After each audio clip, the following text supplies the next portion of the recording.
Students, now we will start next form of public enterprise, that is public corporation or statutory companies. So statutory corporations are those corporations which are incorporated by means of a special act of parliament or any state legislature. That means these are established, incorporated or formed by passing a special act in the parliament or by any central or state legislature.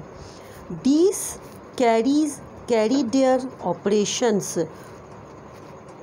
in the form of public undertakings. These are governed by act creating them. That means their powers, objectives, limitations are determined by the act in which they are incorporated. Fine.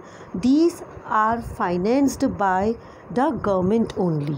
So example of statutory corporations are Air India, State Bank of India, Food Corporation of India, LIC, that means Life Insurance Corporation of India, ONGC, Oil and Natural Gas Corporation, etc. These organizations function under a specific act. For every corporation which we are seeing on our screen, a special act had been passed by the parliament or state or central government. Now we will see the features of public corporation. As I explained earlier, it is created or established by an act of parliament. They are governed by that special act, so the powers, objectives and limitation of public corporation are defined in the act only. They operate under central or state government. That means they are supervised, monitored or controlled under central or state government. They are working as a separate legal entity. That means their existence are separate from their owners or stakeholders. They are managed by the board of directors. These directors are nominated by the government. It has its own rules of recruitment and remuneration. They enjoy the administrative autonomy. That means they are free from any political interference.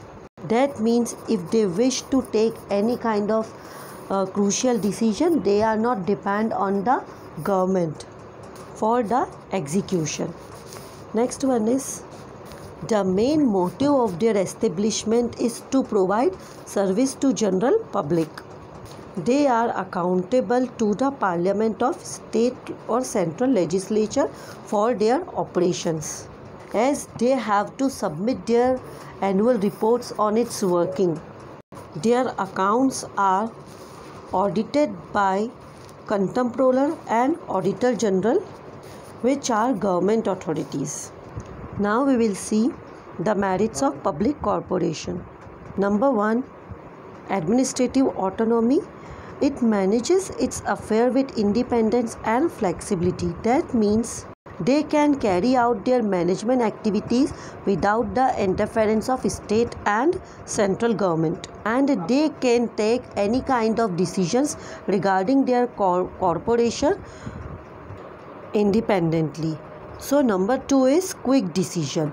It has less paperwork or file work and less formalities to be accomplished before taking any decision. So decisions can be taken quickly and matters can be handled frequently. Next one is service motive. The activities of public corporation are discussed in parliament. This ensures protection of public interest. That means in any activity, public interest cannot be ignored by public corporation. Now next one is efficient staff. It can have their own rules and regulations regarding remuneration and recruitment of people working in public corporations. Therefore, it provides better facilities and better working conditions to its employees, which enable the employees to work efficiently. Next one, professional management. Its board of directors consists of business experts and also representatives of various groups. Groups like labor, consumer nominated by government. So these public corporations are benefited by the special skills of business experts and professionals. Alright, in spite of having lots of merits or advantages of public corporation, these are not free from certain drawbacks. So let's discuss demerits of public corporation.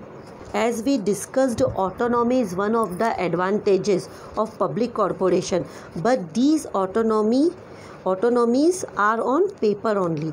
Ministers, government officials often interfere and overrule the working of these corporations, which create a bureaucratic type of environment. Number 2 is lack of initiative. As these corporations are working independently and these are not working for profit motive, as these are working for providing services, so the employees do not take initiative to increase the profit because they don't have to face any competition in their respective areas. If they suffer any kind of loss, these losses are made good by the government, so they don't put their efforts to reduce the losses. Next one is rigid structure. As the objects and power of public corporation are defined by the Act in this, and these can be amended only by amending the structure of the Act, which is very time consuming and complicated procedure. So they are bound to work under the rigid structure, which reduce its flexibility of working. Next one is unfair practices. Sometimes in order to cover up inefficiency of previous losses, so these may involve in unfair practices and may charge unduly high price to overcome from previous losses. After analyzing merits and demerits of public corporation, let's see for what areas they are suitable. So let's check its suitability by certain points.